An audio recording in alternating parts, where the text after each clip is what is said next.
വളരെ പ്രധാനപ്പെട്ട ഒരു കാര്യമാണ് ഞാൻ പറയാൻ പോകുന്നത്. ഇന്ന് നമ്മുടെ എല്ലാവരുടെയും ജീവിതത്തിൽ വെല്ലുവിളിയായി നിൽക്കുന്ന കുറച്ച് ശീലങ്ങളാണ്.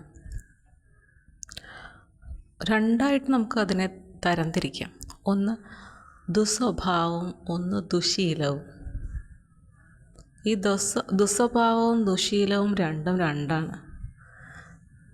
ഈ ശീലങ്ങൾ മുഖേന നമുക്ക് നമ്മുടെ സ്വഭാവത്തിൽ മാറ്റം വരുന്നുണ്ട്. ഈ ശീലങ്ങളില്ലാതെ തന്നെ നമ്മുടെ സ്വഭാവവും വ്യത്യസ്തമാണ്, അല്ലേ? ഇപ്പം പുരുഷന്മാരും സ്ത്രീകളും രണ്ട് വിഭാഗമാണ് ആദ്യത്തെ കാറ്റഗറിയിൽ വരുന്നത്, അല്ലേ? പിന്നെ കുട്ടികൾ, പിന്നെ വൃദ്ധരായവർ, അങ്ങനെയൊക്കെ നമുക്ക് തരംതിരിച്ച് പറയാം. എങ്ങനെയൊക്കെ പറഞ്ഞാലും പൊതുവെ ഈ മനുഷ്യർക്ക് രണ്ട് തരത്തിലുള്ള സ്വഭാവമുണ്ട്. ഒന്ന് നല്ല സ്വഭാവം എന്നെല്ലാവരും പറയുമെങ്കിലും അതിൽ ഒളിഞ്ഞിരിക്കുന്ന ദുസ്വഭാവമുണ്ട്. ഒന്ന് നല്ല ശീലമാണെന്ന് പറയുമ്പോഴും അതിനിടയിൽ ഒളിഞ്ഞിരിക്കുന്ന ദുശീലങ്ങളുമുണ്ട്. ഇത് പലപ്പോഴും പല സ്വഭാവവും പല ശീലങ്ങളും മറ്റുള്ളവർ അറിയാൻ വൈകും. ചിലർ അറിയിക്കേയില്ല. അതൊക്കെ ഓരോരുത്തരുടെയും തന്ത്രങ്ങളാണ്. പക്ഷേ ഈ സ്വഭാവമായാലും ഈ ശീലമായാലും എല്ലാം തന്നെ മനുഷ്യകുലത്തിന് വളരെയധികം ദോഷം ചെയ്യുന്ന ഒന്നാണ്, അല്ലേ? ചിലർ പറയും നല്ല പയ്യനാണ്, ഒരു ദുശീലവും ഇല്ല, ദുസ്വഭാവവും ഇല്ല എന്ന് പറയും, അല്ലേ? നാട്ടു നടപ്പ് എന്നുള്ള രീതിയിൽ പറയാറുണ്ട്. ഇപ്പം വിവാഹാലോചനയൊക്കെ നല്ല പയ്യനാണ്, നല്ല പെരുമാറ്റമാണ്, ഒരു കുഴപ്പവുമില്ല എന്നൊക്കെ ഇങ്ങനെ പറയും. അതനുസരിച്ച് വിവാഹമൊക്കെ നടത്തുന്നവരുണ്ട്. പക്ഷേ വിവാഹശേഷം എന്താ, ആ വിവാഹബന്ധം അധികം നാൾ ചിലപ്പം മുന്നോട്ട് നന്നായിട്ട് പോകത്തില്ല, ഇല്ലേ? ചിലർ ഇങ്ങനെ അന്വേഷിക്കുമ്പോൾ പറയും, ആ പയ്യനോ ഭയങ്കര ദുശീലങ്ങളുടെ ഉടമസ്ഥനാണ് അദ്ദേഹം, അതുകൊണ്ട് അത്തരത്തിലുള്ള പയ്യൻ്റെ വീട്ടിലേക്കൊന്നും പെണ്ണിനെ കെട്ടിച്ച് വിടണ്ട എന്ന് പറയും, അല്ലേ? ഇതാണ് രണ്ട് രീതിയിലുള്ള ഈ വിവാഹത്തിന് മുമ്പുള്ള തരംതിരിവ് എന്ന് പറയുന്നത്. നല്ലത് ഒന്ന്, മോശം എന്നുള്ള രീതിയിൽ. പക്ഷേ ഇതൊന്നുമല്ല യഥാർത്ഥത്തിൽ ജീവിതവുമായി ബന്ധപ്പെട്ട് പറയുകയാണെങ്കിൽ. ഇത് പുറമേയുള്ള കുറേ കാഴ്ചപ്പാടുകൾ മാത്രമാണ്. ദുശീലങ്ങളെക്കുറിച്ച് പറയുകയാണെങ്കിൽ കുട്ടികളായാലും മുതിർന്നവരായാലും സ്ത്രീകളായാലും, അല്ലേ, പ്രായമായവരായാലും എല്ലാവർക്കും ഓരോരോ ദുശീലങ്ങളുണ്ട്. നിരന്തരം ചായ കുടിച്ചുകൊണ്ടേയിരിക്കുന്നത്, അല്ലെങ്കിൽ നിരന്തരം കാപ്പി കുടിച്ചുകൊണ്ടിരിക്കുന്നത്, അതൊക്കെ ഒരു ദുശീലമാണ്, അല്ലേ? കാരണം അത് നമുക്ക് ചായ ആയാലും കാപ്പി ആയാലും അമിതമായ പ്രശ്നമാണ്. അതുപോലെ തന്നെ സിഗരറ്റ് വലിക്കുക, ബീഡി വലിക്കുക, ഇതൊക്കെ ദുശീലമാണ്. അത് കണ്ടിന്യൂസ് ആയിട്ട് ചെയ്യുമ്പോൾ അതൊരു വലിയ പ്രശ്നം തന്നെയാണ് നമ്മുടെ ശരീരത്തിന്. അതുപോലെ തന്നെ മദ്യപാനം. ഒരു ദിവസം ഫുള്ള് എപ്പോഴൊക്കെ നമുക്ക് മദ്യപിക്കാം അപ്പോഴെല്ലാം മദ്യപിക്കുക എന്നുള്ള ലക്ഷ്യത്തോടുകൂടി ജീവിക്കുന്നവരുണ്ട്. എന്ത് ജോലി ചെയ്തിട്ടാലും മദ്യപിക്കണം എന്നുള്ള രീതിയിലാണ്. പിന്നിപ്പം സർവ്വസാധാരണമാണ് മറ്റ് ലഹരി വസ്തുക്കൾ, കഞ്ചാവായാലും മയക്കുമരുന്നായാലും MDMA ആയാലും എല്ലാം. പുതിയ പുതിയ പേരുകളിൽ പുതിയ പുതിയ ലഹരികൾ ഇന്ന് സുലഭമായിക്കൊണ്ടിരിക്കുകയാണ് നമ്മുടെ സമൂഹത്തിൽ. അപ്പോൾ ഞാൻ ഇത് പറയുന്നതിലെ ഒരു പ്രധാന കാര്യം എന്ന് പറയുന്നത്, ഇതൊക്കെ നമുക്ക് കിട്ടിയ ശീലങ്ങളാണ്, അല്ലേ? നമ്മൾ ജനിച്ച് വളർന്ന ആ സാഹചര്യങ്ങളിൽ ഓരോ സമയത്തും നമ്മൾ ആർജിച്ചെടുത്ത ശീലങ്ങളാണ് ഈ ദുശീലങ്ങളെല്ലാം തന്നെ. പിന്നെ എന്ന് പറയും, കുഞ്ഞ് ജനിക്കുന്ന അമ്മയുടെ ഉള്ളിൽ കുഞ്ഞ് വളരുന്ന സമയത്തെല്ലാം സ്വഭാവം ഉണ്ടായി വരുന്നുണ്ട്, അല്ലേ? ഇതെല്ലാം ആർജിക്കുന്നത് അവിടെ വെച്ചാണ്. പിന്നെ പുറത്തേക്ക് വരുമ്പം ആർജിക്കാനുള്ളത് അങ്ങനെയും ആർജിച്ചെടുക്കുകയാണ്. ഈ ശീലങ്ങൾ എല്ലാം തന്നെയും നമ്മൾ ജനിച്ചതിന് ശേഷം നമ്മൾ സ്വീകരിക്കുന്നവയാണ് ഈ ശീലങ്ങൾ, ഇത്തരത്തിലുള്ള ശീലങ്ങൾ. പക്ഷേ സ്വഭാവം എന്ന് പറയുമ്പോൾ അത് ഞാനിപ്പം പറഞ്ഞതുപോലെ അമ്മയുടെ വയറിനുള്ളിൽ കിടക്കുമ്പോൾ തൊട്ട് രൂപപ്പെടുന്നതാണ്. അതിനുശേഷം അത് ഏകദേശം ഒരു 3/4%, 75%ഒക്കെ അമ്മയുടെ ഉള്ളിൽ വളരുന്ന സമയത്ത് നമ്മൾ നേടിയെടുക്കുന്നതാണ്. ഇതിനെക്കുറിച്ച് ഞാൻ നേരത്തെ കുറേ വീഡിയോസിലൊക്കെ പറഞ്ഞിട്ടുണ്ട്, വളരെ ഡീറ്റെയിൽ ആയിട്ട്. അപ്പോൾ അങ്ങനെ നേടിയെടുത്തതിന് ശേഷം ജനിച്ച ശേഷം ആ കുട്ടി നേരിടുന്ന ഓരോ സാഹചര്യങ്ങൾ, അതിൽ നിന്നും അവൻ്റെ സ്വഭാവം രൂപപ്പെടും. ബാക്കിയുള്ള 25% വെളിയിൽ നിന്നുള്ളതാണ് എന്ന് പറയാം. അപ്പോൾ ഇതിൽ ഏറ്റവും അപകടകരമായ കാര്യം എന്താണ്? ശീലങ്ങളാണോ സ്വഭാവമാണോ എന്ന് ചോദിച്ചാൽ ഞാൻ പറയുന്നത് ശീലങ്ങളല്ല, സ്വഭാവമാണ് ഏറ്റവും അപകടം. കാരണം നമ്മൾ ഈ ആർജിച്ചെടുക്കുന്ന ഈ സ്വഭാവം ഒരിക്കലും മാറില്ല. നമ്മളുടെ ആ സ്വഭാവം അങ്ങനെ തന്നെ മുന്നോട്ട് പോകും.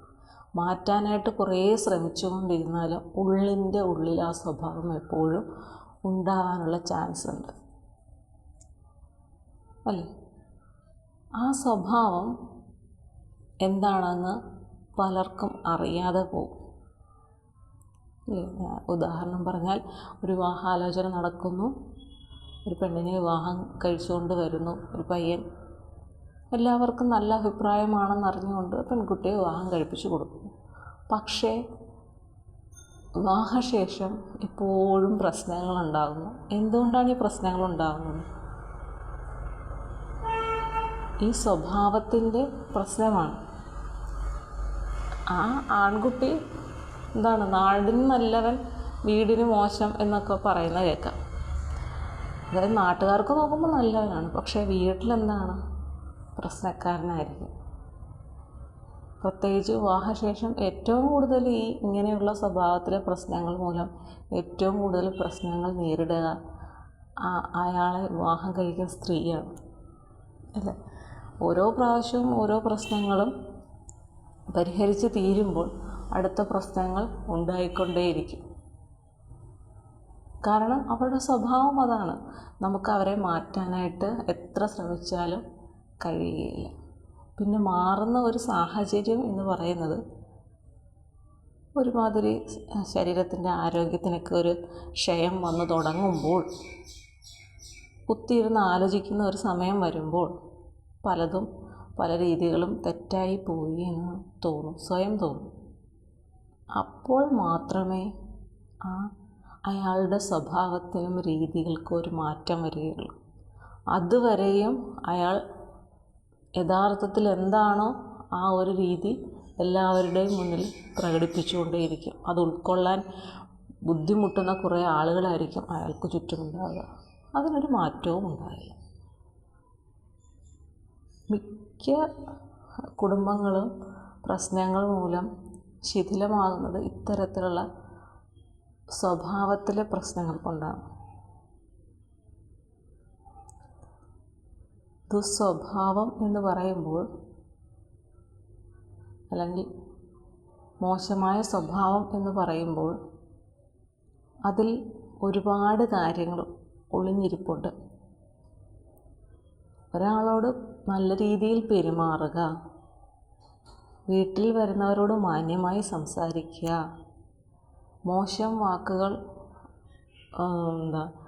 സംസാരിക്കുന്നതിൻ്റെ ഇടയിൽ വരാതിരിക്കുക, ഇതൊക്കെ നമ്മൾ ശ്രദ്ധിക്കേണ്ട കാര്യങ്ങളാണ്. ഭൂമിയിൽ എല്ലാ ജീവികൾക്കും തുല്യ അവകാശമാണുള്ളത്. മനുഷ്യർ എപ്പോഴൊക്കെ എവിടെയൊക്കെ കടന്നു കയറാൻ ശ്രമിച്ചിട്ടുണ്ടെങ്കിലും അതിനൊക്കെ തിരിച്ചടികൾ പല രീതിയിൽ മനുഷ്യകുലത്തിനുണ്ടായിട്ടുണ്ട്. മനുഷ്യർക്ക് പിന്നെ ഇച്ചിരി സ്വാധീനം കൂടുതലാണ് മറ്റുള്ള ജീവികളെക്കാൾ. അതുകൊണ്ട് മനുഷ്യരെ ആധിപത്യം സ്ഥാപിച്ചിരിക്കുകയാണ് ഈ ഭൂമിയിൽ, അല്ലേ? എല്ലാ മനുഷ്യർക്കും അവരുടേതായിട്ടുള്ള ഒരു അന്തസ്സ്, അഭിമാനം എന്ന രീതിയുണ്ട്, അല്ലേ? ആരും ആരുടെയും അടിമയല്ല. പണ്ടായിരുന്നു അടിമക്കച്ചവടവും ഒക്കെ നടന്നുകൊണ്ടിരുന്നത്. പക്ഷേ ആരും ആരുടെയും അടിമയല്ല. ഞാൻ പറയുന്നത് നീ കേട്ടിരിക്കണം എന്ന് നിർബന്ധം പറയാൻ നമുക്ക് ആരോടും പറ്റില്ല. അല്ലെങ്കിൽ അത്തരത്തിലുള്ള സാഹചര്യമായിരിക്കും. ഇപ്പോൾ സ്കൂളിൽ പോകുന്നു, ക്ലാസ്സിൽ കയറിയിരിക്കുന്നു അല്ലേ, ആ സമയത്ത് ടീച്ചർ പറയുന്നത് കേൾക്കുക, പഠിക്കുക എന്നുള്ളതാണ്. അല്ലാതെ അവിടെ നിന്ന് വേറെ മറ്റു മാർഗ്ഗങ്ങളൊന്നുമില്ല. പക്ഷേ കോളേജ് തലത്തിലേക്ക് എത്തുമ്പോൾ എന്താണ്, ക്ലാസ് കട്ട് ചെയ്യുന്നവരുണ്ട് അല്ലേ, ഇഷ്ടാനുസരണം നടക്കുന്നവരുണ്ട്. അത് സ്വയം ഒഴിഞ്ഞു മാറുകയാണ്, താല്പര്യമില്ലാത്തതിൽ നിന്ന് ഒഴിഞ്ഞു മാറുകയാണ്. അത് ഒരിക്കലും ഒരു നിയമത്തിന് അടിസ്ഥാനമാക്കി ഉള്ളതല്ല. അവരവരുടെ ഇഷ്ടത്തിന് ഇറങ്ങി പോകുന്നു എന്നേ ഉള്ളൂ. ഇപ്പം ഞാൻ കോളേജിൽ പഠിക്കുന്ന സമയത്ത് മിക്സഡായിട്ട് വരും. അത് 1-2 ക്ലാസ്സുകൾ ഒരുമിച്ച് ചേർത്തുകൊണ്ട്, ഇപ്പം സെക്കൻഡ് ലാംഗ്വേജൊക്കെ ആകുമ്പോഴത്തേക്കും ഒറ്റ വിഷയമാണല്ലോ, അപ്പോൾ അത് വേറെ ഒരു ക്ലാസ്സും കൂടെ ഒക്കെ ചേർന്നിട്ട് 2 ക്ലാസ്സുകൾ ഒരുമിച്ചിടും. അങ്ങനെ വരുമ്പോഴത്തേക്കും ഒരുപാട് പിള്ളേർ കാണും. ചിലപ്പം 70-ന് മുകളിലൊക്കെ കുട്ടികൾ കാണും. അപ്പം നമ്മളിങ്ങനെ അതവിടുത്തെ നമ്മൾ പഠിപ്പിക്കുന്ന സാറന്മാർക്ക് അറിയാം ഇതിൽ കുറച്ച് ആളുകൾ ഇപ്പം പോകും എന്നുള്ളത്. പിന്നെ സാറെന്ന് പറയുമ്പോൾ അറ്റൻഡൻസ് നോക്കും, വിളിക്കും, പറയും. 2 വാതിലുകളുണ്ട്. മിക്ക ക്ലാസ്സിനും 2 വാതിലുണ്ട്. ഒരു വാതിൽക്കൽ കൂടെ സാറവിടെ നിൽക്കുകയാണെങ്കിൽ പുറത്ത് ആ വാതിൽക്കലിൽ കൂടെ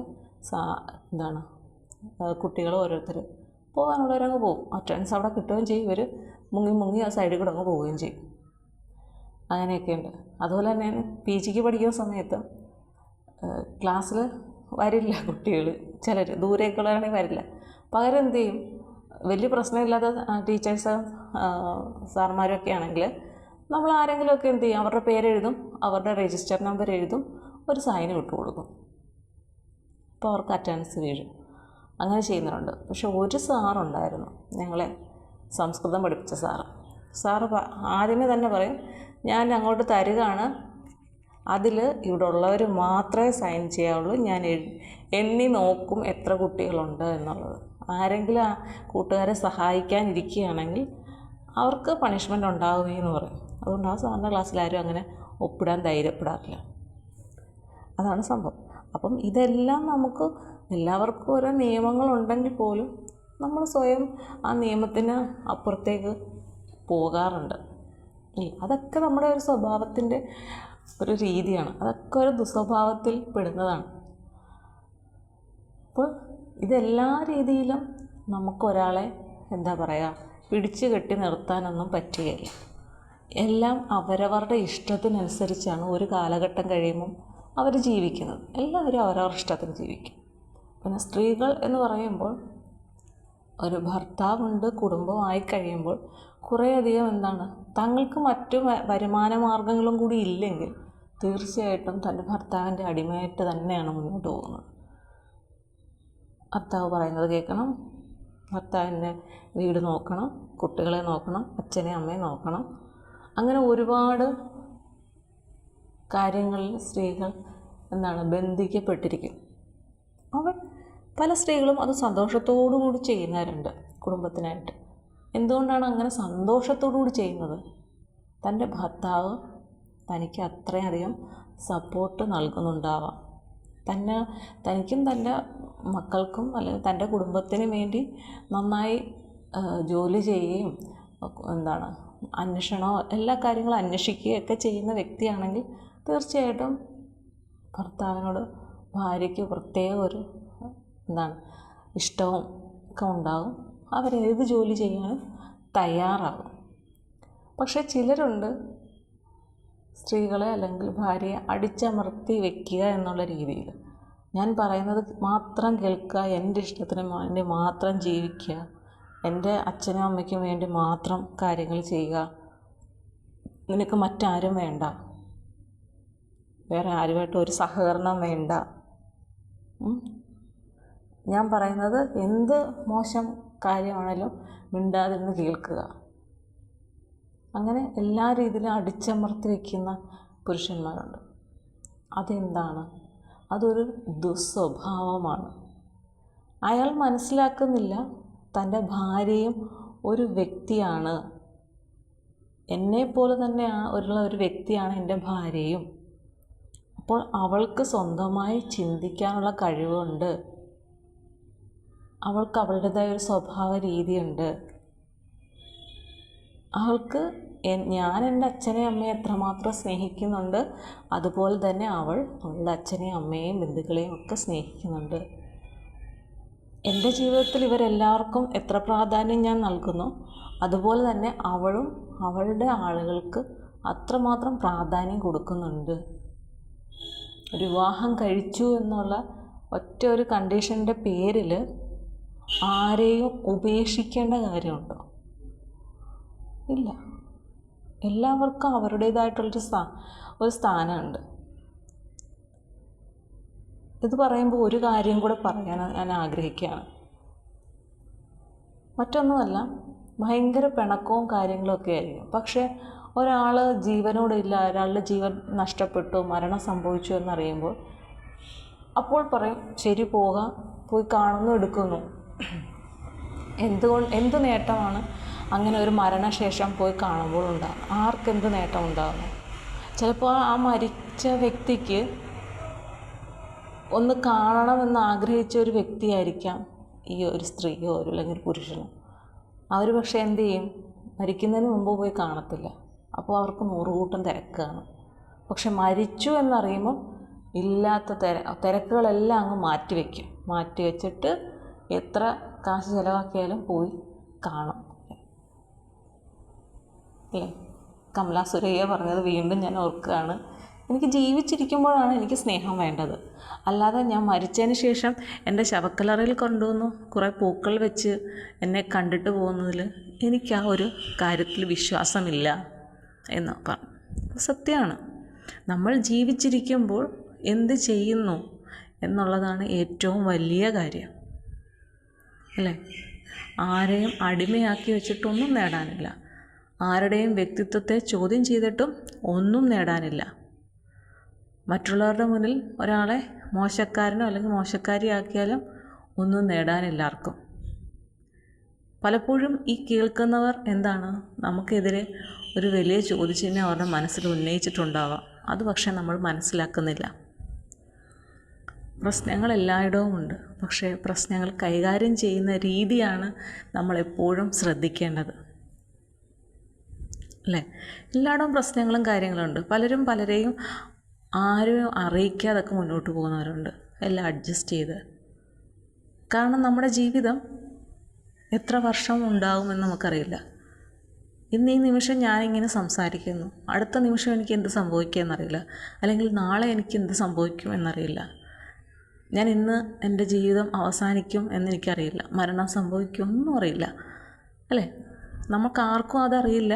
പക്ഷേ നമ്മൾ ഓരോ ദിവസവും പല കാര്യത്തിനും വേണ്ടി വാശി പിടിക്കുന്നു, പലതും നേടിയെന്ന് അഹങ്കരിക്കുന്നു, പക്ഷെ നമ്മൾ ഒന്നും നേടുന്നില്ല. അപ്പം നമ്മളുടെ കുടുംബജീവിതത്തിനപ്പുറത്ത് ഒരു സമയമാകുമ്പോഴത്തേക്കും സന്യാസം എന്ന ഒരു യോഗത്തിലേക്ക് പോകണം എന്ന് ഋഷിവര്യന്മാർ പറഞ്ഞിരിക്കുന്നതും ഇത്തരത്തിലുള്ള നമ്മളുടെ ദുശീലങ്ങൾ അല്ലെങ്കിൽ ദുസ്വഭാവങ്ങളെല്ലാം മാറ്റി നമ്മുടെ മനസ്സിനെ ശാന്തമാക്കുക, നമ്മുടെ മനസ്സിനെ ഏറ്റവും ശാന്തതയിലേക്ക് എത്തിച്ച ശേഷം മാത്രമേ നമ്മളുടെ മനസ്സും ശരീരവും ഒരുപോലെ മുന്നോട്ട് പോവുകയുള്ളൂ. അങ്ങനെ ഒരുപോലെ മുന്നോട്ട് പോയെങ്കിൽ മാത്രമേ ജീവിതത്തിൻ്റെ യഥാർത്ഥ ലക്ഷ്യം എന്തായിരുന്നു എന്ന് നമുക്ക് മനസ്സിലാക്കാൻ പറ്റുകയുള്ളൂ. പല രോഗങ്ങളും നമ്മളിൽ നിന്ന് അകന്നു നിൽക്കുകയുള്ളൂ. നമ്മുടെ മനസ്സും നമ്മുടെ ശരീരവും രണ്ട് ദിക്കിൽ സഞ്ചരിക്കുകയാണെങ്കിൽ ഒറ്റ ഒരു ലക്ഷ്യത്തോടു കൂടി, നമ്മളുടെ ശരീരത്തെയും മനസ്സിനെയും ആക്രമിക്കുക എന്ന ഒറ്റ ലക്ഷ്യത്തോടു കൂടി നിരവധി അസുഖങ്ങൾ നമ്മളെ തേടി വരും, അല്ലേ? നമ്മുടെ മനസ്സും നമ്മുടെ ശരീരവും ഒരുപോലെ നിൽക്കണമെങ്കിൽ നമ്മളുടെ ചിന്തകൾ അത്ര നല്ല ചിന്തകളാവണം. അപ്പം നമുക്ക് സഹിക്കാനും ക്ഷമിക്കുന്നതിന് ഒരു പരിധിയുണ്ട്, എല്ലാം ശരിയാണ്. പക്ഷേ ഒരാൾ നമ്മളോട് മോശമായി പെരുമാറിയാൽ അതെന്തുകൊണ്ടാണ് അത് അങ്ങനെ സംഭവിച്ചത് എന്ന് നമ്മൾ ചിന്തിക്കുക. ആ രീതിയിൽ നമ്മളൊന്ന് പ്രവർത്തിക്കുക എന്നുള്ളതാണ്. അതിന് ഏറ്റവും വലിയൊരു ഉദാഹരണം ഞാൻ പറയുകയാണ്. കഴിഞ്ഞ വീഡിയോയിൽ ഞാൻ അതിനെക്കുറിച്ച് ഞാൻ സൂചിപ്പിച്ചിട്ടുണ്ട്. അതായത് എൻ്റെ ഒരു വീഡിയോ കണ്ടിട്ട് എൻ്റെ ഒരു ഫ്രണ്ട് വളരെ ദേഷ്യത്തോടാണ് എന്നോട് സംസാരിച്ചത്. വളരെ ദേഷ്യമെന്ന് വെച്ചാൽ വളരെ ദേഷ്യം.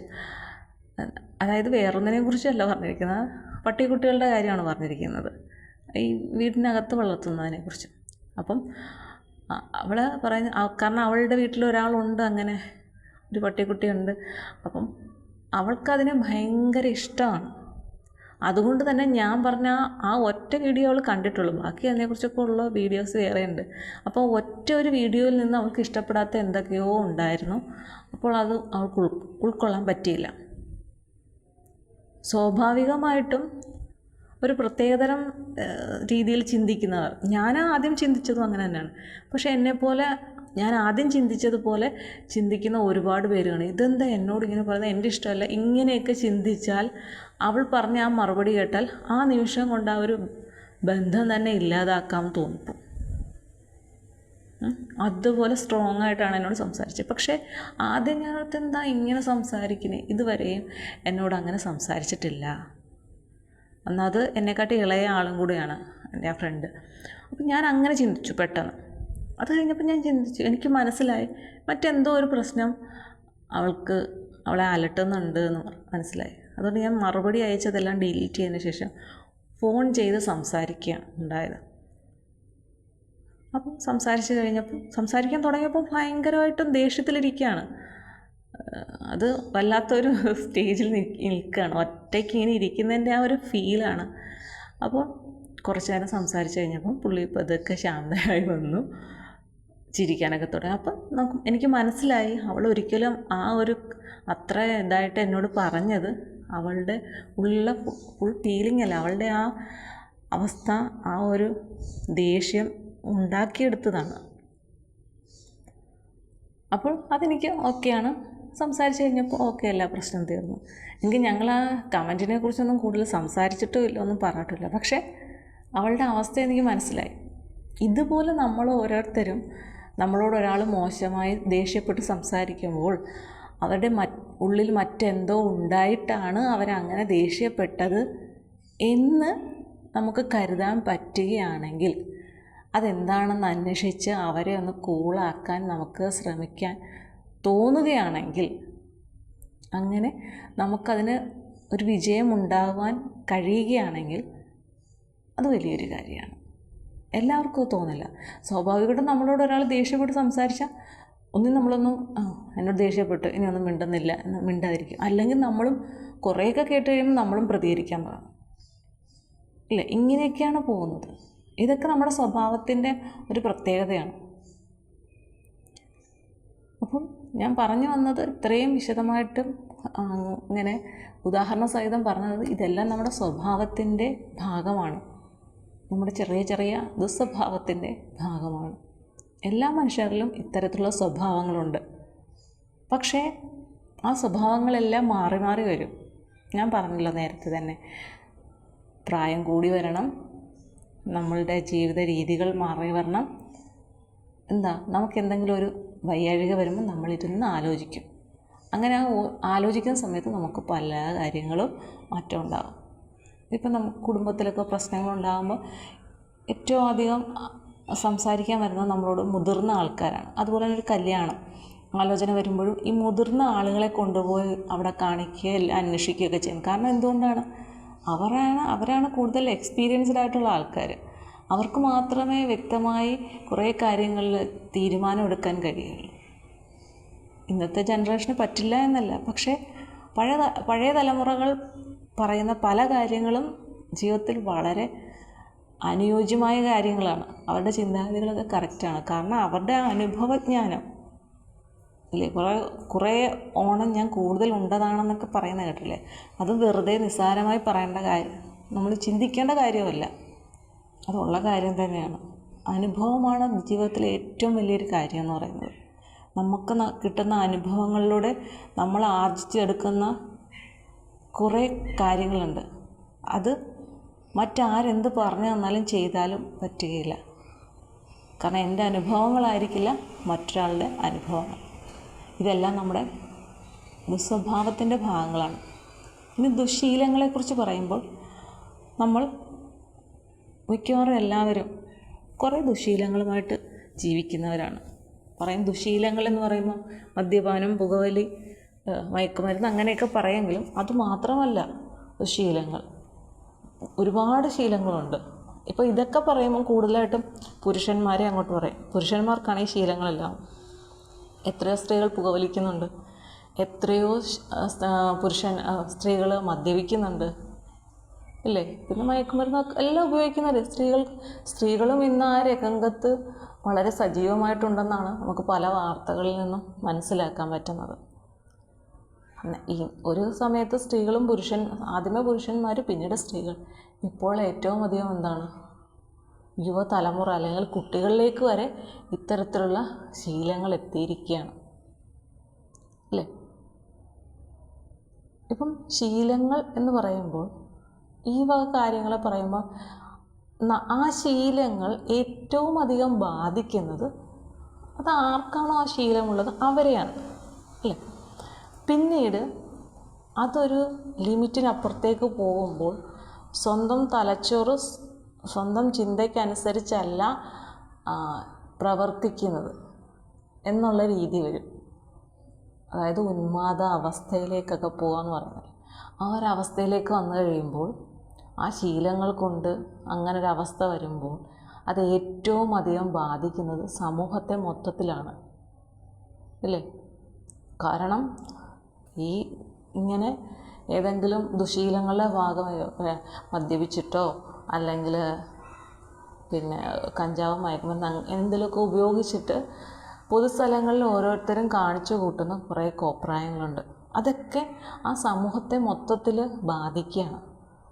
ഈ പൊതുസ്ഥലത്ത് പുകവലിക്കുന്നത് ശിക്ഷാർഹമാണ് എന്നറിയാം, എല്ലാവർക്കും അറിയാം. ഇത് ഉപയോഗിച്ചാൽ ക്യാൻസർ വരുമെന്നൊക്കെ. എന്തിനാണ്? നമ്മൾ ഉപയോഗിക്കുന്ന വസ്തുക്കളുടെ സൈഡിലൊക്കെ വലിയ അക്ഷരത്തിൽ എഴുതി വെച്ചിട്ടുണ്ട്. പക്ഷേ അതെല്ലാം എല്ലാവർക്കും അറിയാം. ഇത് ഉപയോഗിക്കുന്നവർക്ക് എല്ലാവർക്കും അറിയാം. പക്ഷേ എല്ലാവരും ഉപയോഗിക്കും. പൊതുസ്ഥലത്താണെങ്കിൽ പുകവലിക്കരുതെന്ന് പറഞ്ഞു കഴിഞ്ഞാൽ അവിടെ നിന്നും പുകവലിക്കുന്ന ഒരുപാട് വ്യക്തികളുണ്ട്, ഒരുപാട് പേരുണ്ട്. ചിലരാണെങ്കിൽ ഇങ്ങനെ സിഗരറ്റ്, ബീഡിയൊക്കെ വലിച്ചിട്ട് താഴേക്കിടും. അത് ആ തീയോടങ്ങനെ കിടക്കും. ചിലർ മാത്രം എന്ത് ചെയ്യും, ആ ചവിട്ടി അതിൻ്റെ ആ തീ അണയ്ക്കും. ചിലർ അങ്ങനെ തന്നെ ഇട്ടിട്ട് പോകുന്നവരുണ്ട്. ഇത് അങ്ങനെ കിടക്കുന്നു. അത് ഏത് രീതിയിലുള്ള അപകടം പിന്നീട് ഉണ്ടാക്കുമെന്ന് നമുക്ക് പോലും പറയാൻ പറ്റില്ല അല്ലേ? ചില സമയത്തൊരു തീപ്പൊരി മതി വലിയ വലിയ പ്രശ്നങ്ങൾ ഉണ്ടാക്കാൻ. അപ്പോൾ അത്രമാത്രം അശ്രദ്ധമായ കാര്യങ്ങൾ കൈകാര്യം ചെയ്യുന്ന വ്യക്തികളും നമ്മുടെ സമൂഹത്തിലുണ്ട് അല്ലേ? അപ്പോൾ ഇത്തരത്തിലുള്ള ദുശീലങ്ങൾ ഒരിക്കലും ആർക്കും നന്മ ഉണ്ടാക്കില്ല. ചിലർ പറയാം അതൊക്കെ കഴിച്ചു കഴിയുമ്പോൾ ഒരു വിഷമം വരുമ്പോൾ ഇത്തിരി മദ്യപിച്ച് കഴിഞ്ഞാൽ ഒരു ആശ്വാസമാണ്. എന്ത് ആശ്വാസമാണ് കിട്ടുക? ആ വിഷമം നിങ്ങളുടെ ജീവിതത്തിൽ നിന്ന് ഇല്ലാണ്ടാകുമോ? ആ പ്രതിസന്ധി നമ്മളുടെ ജീവിതത്തിൽ നിന്ന് ഇല്ലാണ്ടാകുമോ? ഒരിക്കലുമില്ല. പിന്നെ എന്താണ് ഇതൊക്കെ ഉപയോഗിക്കുമ്പോൾ കിട്ടുന്ന ഒരവസ്ഥയെന്ന് അത് ഉപയോഗിക്കുന്നവർക്ക് മാത്രമേ അറിയുള്ളൂ അല്ലേ? അതിലെന്തൊക്കെയോ സന്തോഷം കണ്ടെത്തുന്നവർ വീണ്ടും വീണ്ടും അതിൻ്റെ പുറകെ പോകും. ലാസ്റ്റ് തലച്ചോറിൻ്റെ പ്രവർത്തനം തന്നെ അവർ ഇത്തരത്തിലുള്ള ശീലങ്ങൾ മൂലം മാറ്റിമറിക്കും. അതിൻ്റെ പരിണിത ഫലമായി അനുഭവിക്കുന്നത് ചിലപ്പോൾ ചെറു ബാല്യങ്ങൾ വരെ ആയിരിക്കും. ഒന്നും അറിയാത്ത കുഞ്ഞുങ്ങൾ വരെ. അവർക്ക് എങ്ങനെ, ആര് എന്നും അറിയാത്ത ചെറിയ കുഞ്ഞുങ്ങൾ വരെ ഇത്തരത്തിലുള്ള പ്രശ്നങ്ങൾ നേരിടേണ്ടി വരും. അവരെന്ത് പിഴച്ചിട്ടാണ് അവരോടും ഇത്തരത്തിൽ ഓരോ ക്രൂരതകൾ മനുഷ്യർ കാണിച്ചു കൂട്ടുന്നത്? നമുക്കൊക്കെ പറയാൻ പറ്റുമെന്ന് വെച്ച് കഴിഞ്ഞാൽ ഇങ്ങനെയൊക്കെ ചെയ്യുന്നവർക്കൊക്കെ വലിയ വലിയ ശിക്ഷകൾ തീർച്ചയായിട്ടും കൊടുക്കണം. ഇതൊക്കെ എവിടെ നിന്ന് വരുന്നു ഇത്തരത്തിലുള്ള ശീലങ്ങൾ? അത് ഉണ്ടാവാനുള്ള സാഹചര്യം?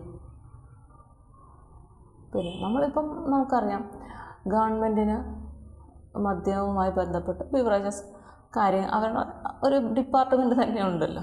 അപ്പോൾ അതാരില്ല. പക്ഷേ ബാക്കിയുള്ളതൊക്കെ എങ്ങനെയാണ്? ഈ കഞ്ചാവോ മയക്കുമരുന്നോ ഒന്നും നിയമത്തിന് അടിസ്ഥാനമായിട്ടുള്ളതല്ല. പണ്ട് കാലത്ത് ഇതിനെവിടെയോ ഈ കഞ്ചാവ് എന്നുള്ളത് ചെറിയൊരിത് മറ്റൊരു പേരിൽ അറിയപ്പെടുന്ന ഒരു വസ്തു ഉപയോഗിച്ചിരുന്നു, നിയമം ഉണ്ടായിരുന്നു എന്നൊക്കെ പറയുന്ന കേൾക്കാം. പക്ഷേ ഇപ്പോൾ ഇതൊന്നും നിയമപരമായിട്ട് ഒരു ഇതുമുള്ളതല്ല. പക്ഷേ ഇത് സുലഭമാണ്, എവിടെയും കിട്ടും അല്ലേ? കുട്ടികളൊക്കെ പലരും ഉപയോഗിക്കുന്നത് കണ്ടിട്ട് ഇതിന് അഡിക്റ്റായി പോവുകയാണ്. അവരുടെ ജീവിതം എങ്ങനെ ആകും എന്ന് ആർക്കും ഒന്നും പറയാൻ പറ്റാത്ത ഒരു സാഹചര്യത്തിലൂടെയാണ് ഇന്ന് സമൂഹം കടന്നു പോകുന്നത്. അപ്പോൾ ഞാനിന്നതിൽ പറയുന്നത് മുഴുവൻ സ്വഭാവം കൊണ്ടും ശീലങ്ങൾ കൊണ്ടും ഉണ്ടാകുന്ന പ്രശ്നങ്ങളെക്കുറിച്ചാണ്. ശീലങ്ങൾ നമുക്ക് മാറ്റിയെടുക്കാം ഇല്ലേ? ശീലങ്ങൾ നമ്മൾ കരുതിയാൽ അല്ലെങ്കിൽ നമ്മൾ വിചാരിച്ചിട്ടും നമുക്ക് നിയന്ത്രിക്കാൻ പറ്റാത്ത ശീലങ്ങളാണെങ്കിൽ അതിന് പ്രത്യേകം ഇതൊക്കെ മാറ്റിയെടുക്കാൻ പറ്റിയ കേന്ദ്രങ്ങളൊക്കെ ഉണ്ട്. അവിടെയൊക്കെ ആക്കി മാറ്റിയെടുക്കുക എന്നുള്ള അങ്ങനെ ഒരുപാട് പേര് ആ ശീലങ്ങളിൽ നിന്ന്, ദുശീലങ്ങളിൽ നിന്നൊക്കെ മാറി വന്നിട്ടുണ്ട്.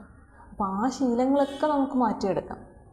പക്ഷേ സ്വഭാവം എന്ന് പറയുമ്പോൾ അത് മാറ്റിയെടുക്കുക എന്ന് പറയുന്നത് വളരെ പ്രയാസമാണ്. ചില സ്വഭാവങ്ങളൊക്കെ നമ്മൾ എത്ര മാറ്റി എന്ന് പറഞ്ഞാലും ഉള്ളിൻ്റെ ഉള്ളിൽ അത് കിടക്കും. പിന്നീട് അത് ജീവിതത്തിന് ഭീഷണിയായിട്ട് തന്നെ വരും. ഒന്നാലോചിക്കുക, നമ്മളുടെ ഒരു ശീലമോ നമ്മളുടെ ഒരു സ്വഭാവമോ കൊണ്ട് നമുക്കല്ലാതെ മറ്റൊരാൾക്ക് ഒരു പ്രശ്നം ഉണ്ടാവാൻ പാടില്ല എന്ന് മനസ്സിൽ ഉറപ്പിച്ചുകൊണ്ട് ജീവിക്കുക. അതുമാത്രമാണ് നമുക്ക് ചെയ്യാൻ പറ്റുന്ന ഒരു കാര്യം. ഞാൻ പറയുന്നു എൻ്റെ സ്വഭാവം കൊണ്ട് എത്ര പേർക്ക് ബുദ്ധിമുട്ടുണ്ട് എന്ന് ഞാൻ ഇടയ്ക്ക് ചിന്തിക്കാറുണ്ട്. എൻ്റെ ഏറ്റവും വലിയ കാര്യം, ഞാൻ കാരണം മറ്റൊരാൾക്കൊരു ബുദ്ധിമുട്ടുണ്ടാവരുത് എന്ന് ആഗ്രഹിക്കുന്ന ഒരാളാണ് ഞാൻ. മാക്സിമം അതിനായിട്ട് ശ്രമിക്കുകയും ചെയ്യാറുണ്ട്. പിന്നെ എൻ്റെ ജീവിതത്തിലേക്ക് അല്ലെങ്കിൽ എൻ്റെ സ്വഭാവത്തിലേക്ക്, എൻ്റെ രീതികളിലേക്ക് അനാവശ്യമായി കടന്നു വരാൻ ഒരു വ്യക്തിയെയും അനുവദിക്കുകയില്ല. ഞാനൊരു വ്യക്തിയാണ്. എനിക്ക് അഭിമാനവും അന്തസ്സും ഉണ്ട്. അതിലേക്ക് കടന്നു കയറി വന്ന് അനാവശ്യമായിട്ട് പ്രശ്നങ്ങൾ ഉണ്ടാക്കാനും ഞാൻ ആരെയും അനുവദിക്കുകയില്ല. എല്ലാം വേണം, ആവശ്യത്തിന് മാത്രം, അധികമാവാൻ പാടില്ല. ശരിയല്ലേ? അപ്പോൾ എല്ലാവരും മനസ്സിരുത്തി കേൾക്കുക. പറ്റുന്ന രീതിയിലുള്ള മാറ്റങ്ങൾ നമ്മുടെ ജീവിതത്തിൽ വരുത്തിയാൽ, നമുക്ക് പ്രയോജനമുണ്ട് എന്ന് തോന്നിയാൽ തീർച്ചയായിട്ടും ആ മാറ്റം വരുത്തണം. അതൊരിക്കലും ഒരു തോൽവിയായി നമ്മൾ കരുതാൻ പാടില്ല. കുറച്ചേ ഉള്ളൂ നമ്മുടെ ജീവിതം എന്ന് പറയുന്നത്. അപ്പോൾ ആ ജീവിതത്തിൽ നമുക്ക് സന്തോഷം നേടാൻ വേണ്ടിയിട്ട് നമുക്ക് കുറേയധികം മാറ്റങ്ങൾ നമ്മുടെ സ്വഭാവത്തിൽ വരുത്തിയാൽ, അതുകൊണ്ട് പ്രയോജനമുണ്ടെന്ന് തോന്നിയാൽ തീർച്ചയായിട്ടും മാറ്റങ്ങൾ വരുത്താം. പക്ഷേ ഞാൻ എൻ്റെ സ്വഭാവം എത്ര മാറ്റിയാലും എൻ്റെ ജീവിതത്തിൽ ഒരു മാറ്റവും സംഭവിക്കില്ല എന്ന് തോന്നിയാൽ എന്ത് ചെയ്യും? വിട്ടേക്കുക. നമ്മൾ സ്വയം നേരായ മാർഗത്തിലൂടെ സ്വന്തം സന്തോഷം കണ്ടെത്താൻ ശ്രമിക്കുക. സ്വയം സ്നേഹിക്കുക എന്ന ഒരു വാക്ക് ഇപ്പം പരിചയം ആണ് എല്ലാവർക്കും. നമ്മൾക്ക് ചുറ്റുമുള്ള ആളുകളുടെ കാര്യത്തിന് വേണ്ടിയിട്ട് മാത്രം സമയം കണ്ടെത്താതെ സ്വന്തം ആവശ്യങ്ങളും ആഗ്രഹങ്ങളും ഒക്കെ നിറവേറ്റാനായിട്ട് സമയം കണ്ടെത്തുക. അങ്ങനെ ഒരു സന്തോഷം എല്ലാവർക്കും കണ്ടെത്താൻ കഴിയട്ടെ. ഓക്കെ, ശരിയല്ലേ പറഞ്ഞത്?